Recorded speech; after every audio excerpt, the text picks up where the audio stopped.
একজন ব্যক্তি যদি অন্য কোনো ব্যক্তিকে প্রভাবিত করে বা ব্রেইন ওয়াশ করে কোনো একটা ক্রিমিনাল অফেন্স বা ফৌজদারি অপরাধ করিয়ে ফেলে, বা যদি অপরাধটা সংগঠিত নাও হয়ে থাকে, সেই ক্ষেত্রেও কিন্তু যিনি হুকুম দিলেন তার উপর কিন্তু ফৌজদারি দায় বর্তায়। এটা আমি নিজ থেকে বলছি না। এটা আমাদের দেশীয় যে আইন, বাংলাদেশ দণ্ডবিধি, সেটার চ্যাপ্টার 5 এ উল্লেখ আছে, যে আমি স্ক্রিনে আপনাদেরকে দেখাচ্ছি। তো যে ক্ষেত্রে ধরেন এই যে মানে তাকে অ্যাবেটর বলা হয় আরকি। আমাদের দেশীয় আইন অনুযায়ী অ্যাবেটর মানে হচ্ছে প্ররোচনাদাতা। তো প্ররোচনাদাতা হচ্ছে আ ৩ ভাবে হচ্ছে একটা লোককে ইয়ে দিতে পারে।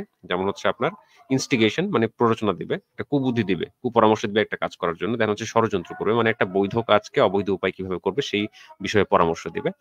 আর আরেকটা হচ্ছে এইড মানে আপনাকে মানে সহায়তা করবে। সে সাথেও থাকতে পারে।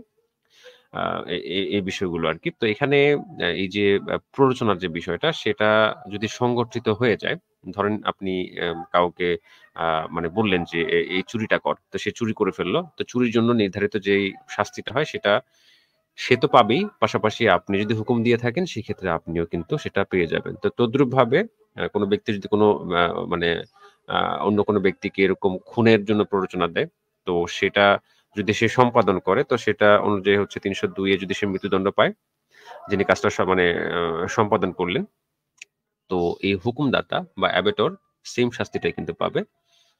আ তো এরকম মানে অসংখ্য উদাহরণ আছে। এরকম অসংখ্য মামলা আছে। কোর্ট পাড়ায় গেলে দেখা যায়। তো সেই ক্ষেত্রে আসলে আপনি যদি দেশের বাইরেও থাকেন, আপনি যদি দেশের ভিতরে কোনো একটা মানে কাউকে দেখা যায় মানে হুমকি-দমকি প্রদানের জন্য মানে কাউকে এরকম ইয়ে করেন, পরামর্শ দেন একজন আরেকজনকে।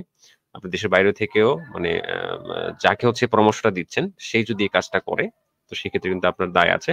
কোনো ক্ষেত্রে মানে যে অপরাধটা মানে করার জন্য আপনি প্ররোচনা দিলেন। ধরুন আপনি কাউকে মানে আম আ মারপিট করার জন্য হচ্ছে আপনি প্ররোচনা দিলেন, একজনকে মারতে হবে।